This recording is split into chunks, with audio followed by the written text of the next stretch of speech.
The universe isn't random. Your thoughts, your patterns, your very reality obey invisible laws that have been hidden in plain sight for thousands of years. And what if these laws weren't just mystical poetry, but psychological mechanisms, mapped, confirmed, and lived by Carl Jung himself? Most people are stuck trying to heal or manifest without ever learning the blueprint. But the Kybalion, that's the missing manual. And when you look at it through Jung's eyes, it stops being ancient philosophy and starts being your own reflection. You've been told life is a series of choices. But what if it's actually a coded dance of opposites, archetypes, and unconscious rhythms? The Hermetic principles aren't just spiritual theories. They're the DNA of the soul. Mentalism, polarity, rhythm, they're not abstractions. They're the forces shaping your relationships, your suffering, your healing, and your ability to create the life you crave. The shadow isn't your enemy. The universe isn't against you. You're simply playing a game you don't know the rules of yet. So if you're tired of shallow affirmations, confused by spiritual contradictions, or just craving real answers, this is where it starts.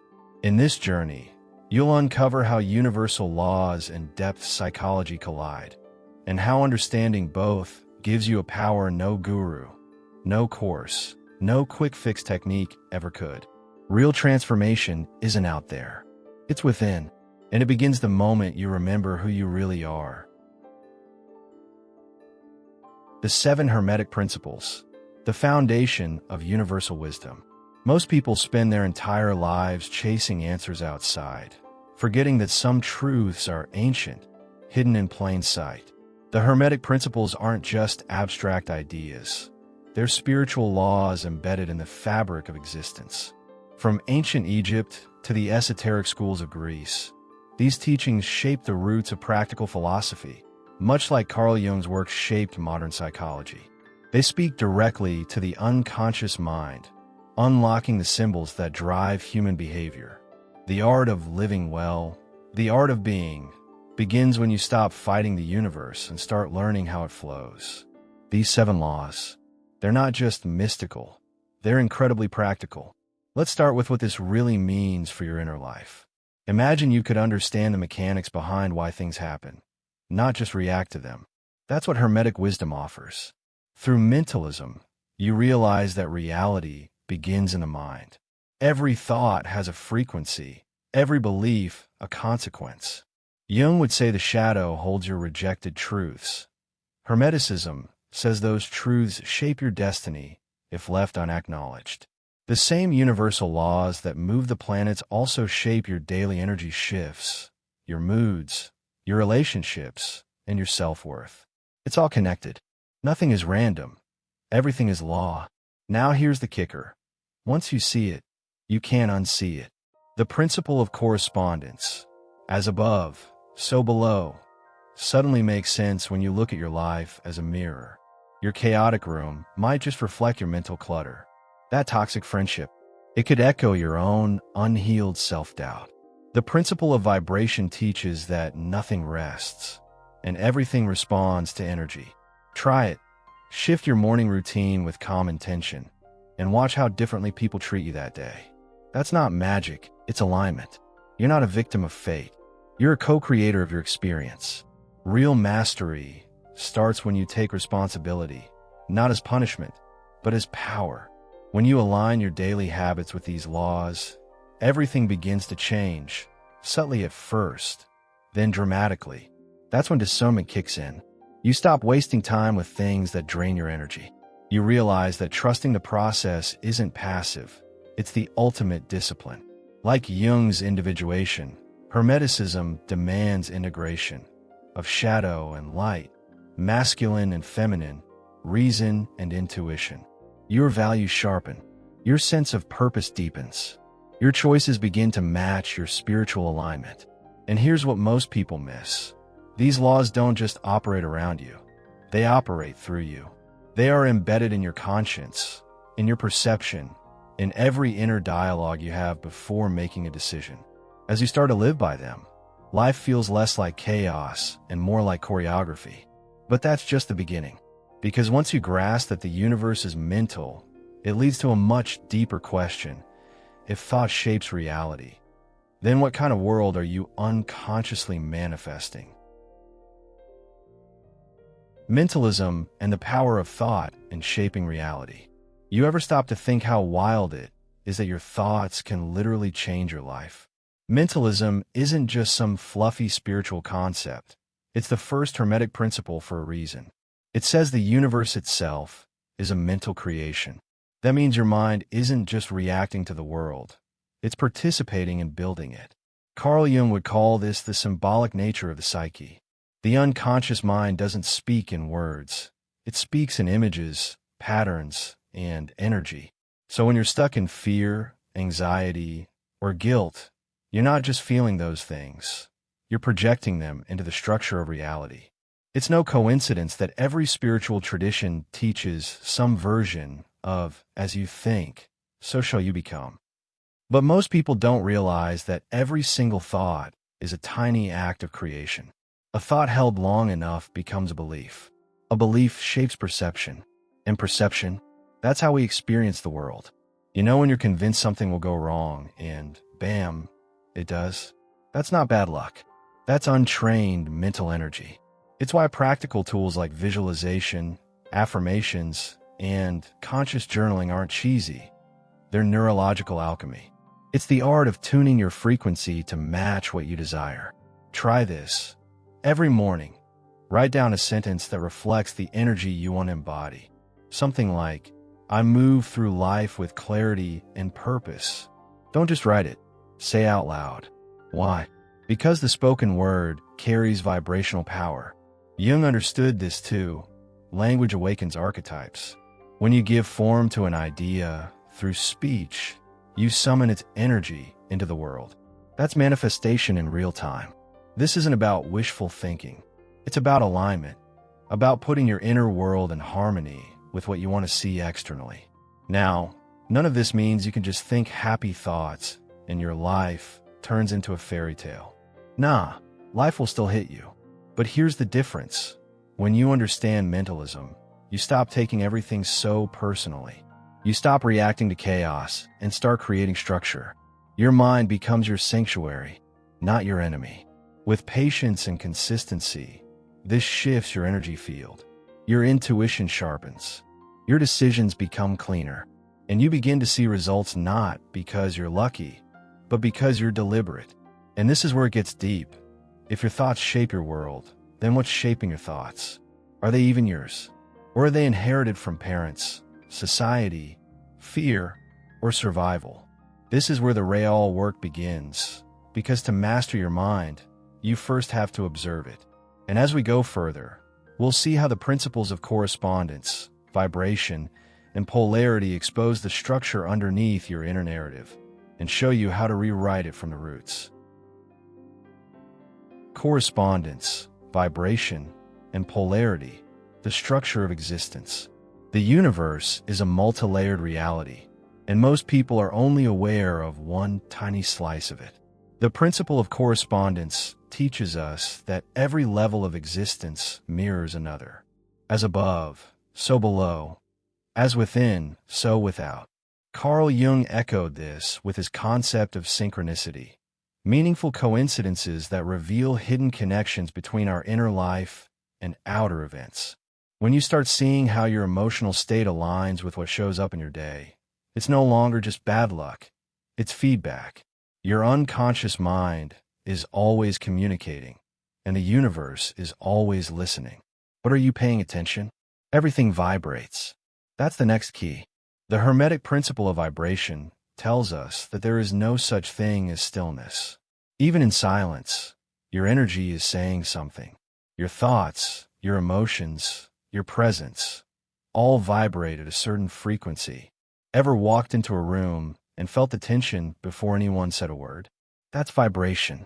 The human mind is an instrument, and what you tune into is what you amplify. Gratitude raises your frequency. Complaining lowers it. The art of spiritual alignment is learning to tune yourself deliberately, not randomly, so that your outer life begins to match your inner transformation. Polarity takes it even deeper. Every truth has a counter-truth.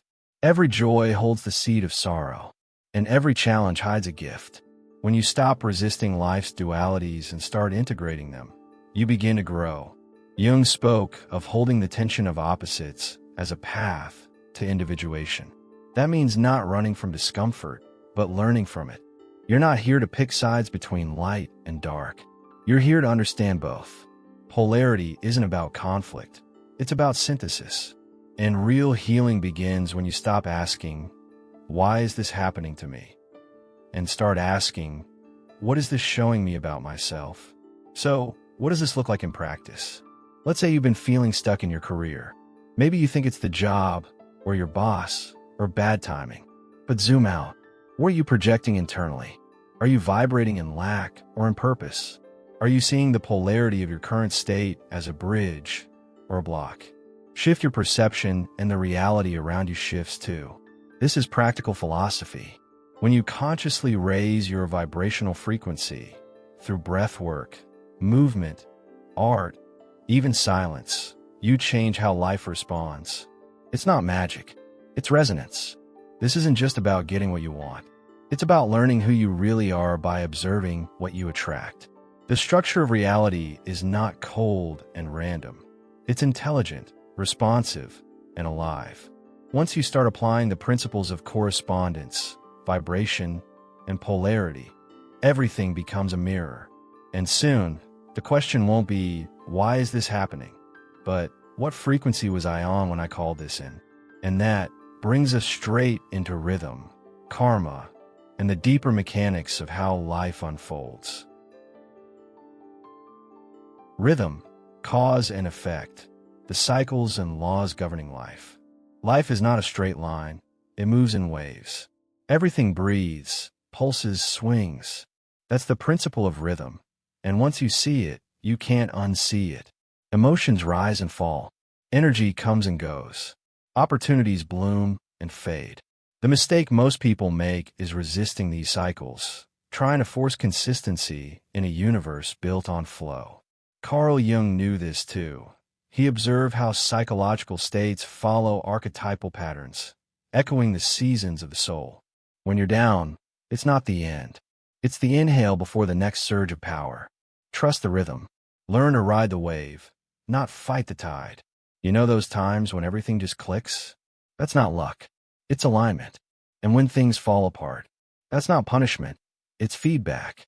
The principle of cause and effect shows us that nothing happens without a reason. Every action carries consequence. Every decision sends ripples into the field of consciousness. That fight you had last week, the opportunity you missed, the love that surprised you, they didn't just happen. They were invited, consciously or not, by the energy you've been carrying. The unconscious mind, as Jung taught, doesn't forget. It builds momentum beneath the surface and brings it all forward at the right time. Karma isn't cosmic revenge. It's divine education. It's the universe saying, "Let's try that again, but this time with awareness." Cause and effect isn't about blame. It's about ownership. You get to shape your fate by the quality of your choices. Practical example. Let's say you want emotional healing. Start with consistent actions. Journaling your triggers. Choosing better boundaries. Spending time in nature. These small decisions compound. You shift your energy. And that shift, it creates new effects, new rhythms. You begin manifesting from clarity instead of chaos. That's how real transformation starts. With practice, not theory. Here's where things get empowering. When you understand rhythm, you stop fearing the lows. You know they're temporary. You use the dip to rest, reflect, and realign. When you understand cause and effect, you stop reacting and start responding. You understand that your past doesn't define you, but your patterns do. So you rewrite them, slowly, deliberately, like the Hermetic masters and like Jung himself, who believe that meaning emerges not from avoiding suffering, but integrating it into your story. When you live in tune with these laws, life stops feeling random and starts feeling sacred. And what's waiting on the other side of sacred rhythm and conscious causality? Integration. The dance of opposites, the marriage of inner forces. Because the final Hermetic principle isn't just about gender. It's about power, creation, and balance. When masculine and feminine energies unite within, the soul begins to remember who it truly is. And that is where personal mastery begins to unfold. Gender, integration, and the path to personal mastery. Within each of us lives a paradox: masculine and feminine, light and shadow, structure and flow. The Hermetic principle of gender isn't about biology. It's about polarity and the inner dance of creation. Carl Jung called them the anima and animus, the inner woman in every man and the inner man in every woman. And here's the catch. When these energies are unbalanced, your whole life feels off. Maybe you're overthinking everything, stuck in rigid logic. Or maybe you're drowning in emotion, unable to act. Real growth happens when you stop choosing sides and start embracing both powers within. Masculine energy brings clarity, direction, and will. Feminine energy offers intuition, receptivity, and creativity. Neither is superior. They're meant to work together. In your day-to-day, this could mean balancing action with reflection. You hustle when it's time to move, but you listen before choosing the direction. This is practical Hermeticism. That creative project you've been procrastinating, it needs structure, masculine, and inspiration, feminine. That difficult conversation you're avoiding, you need courage, masculine, and empathy, feminine. Personal mastery isn't about domination. It's about integration. When you begin to recognize these energies in yourself, something shifts. You stop projecting your inner imbalance onto others. That toxic relationship, it may have been your unconscious seeking what you hadn't integrated yet. That frustration with authority, it might reflect your own rejection of structure. Jung taught that wholeness comes not by perfection, but by embracing the full range of the psyche. Likewise, Hermetic gender teaches that creation, of reality, of abundance, of peace, only flows when inner polarity is harmonized. This isn't spiritual fluff, it's emotional architecture. And you'll notice, the more integrated you become, the clearer life feels. You no longer chase purpose, you embody it. Decisions come with ease. Your manifestation power increases, not because you learn a new trick, but because you're finally aligned. That inner balance opens the doors to deeper consciousness, higher knowledge, and even energetic healing. You start to experience the world differently, not as a battlefield, but as a mirror. The universe reflects not just your thoughts, but your inner union. And that's when destiny stops feeling like fate and starts feeling like choice. But integration is not a destination. It's a practice, a return, a remembering. And once this dynamic harmony begins, you're no longer at the mercy of life's external chaos. You begin to move with it, deliberate, grounded, clear. And from that place, the higher teachings, the esoteric secrets behind reality, power, energy, and manifestation finally begin to unlock. Because once you master the inner world, you're ready to understand the real psychology behind the sacred. Now that you've seen the invisible framework behind your reality, what are you going to do with it? You've just uncovered the sacred laws that govern not only the cosmos, but your mind, your energy, and your evolution. Are you going to keep living on autopilot, reacting to life like a leaf in the wind? Or are you ready to take full authorship of your story, embracing your shadow, aligning your energy, and choosing your vibration with precision? You already know the principles, but knowing isn't enough. How will you practice them? How will you face the rhythms of life with awareness? How will you embody polarity, activate your inner union, and live by cause, not effect? The time for vague spirituality is over. The time for personal mastery, rooted in ancient wisdom and psychological truth, is now. The question isn't, will it work? The question is, will you work it? Because the only thing standing between you and transformation is participation. So if this journey spoke to something deep inside you, hit that subscribe button and turn on notifications. This is just the beginning. There's so much more to explore, and I promise, it only gets better. Sparkles, and hey, drop a comment below. Which Hermetic principle hit you the hardest? Which one are you ready to embody right now? Let's grow together.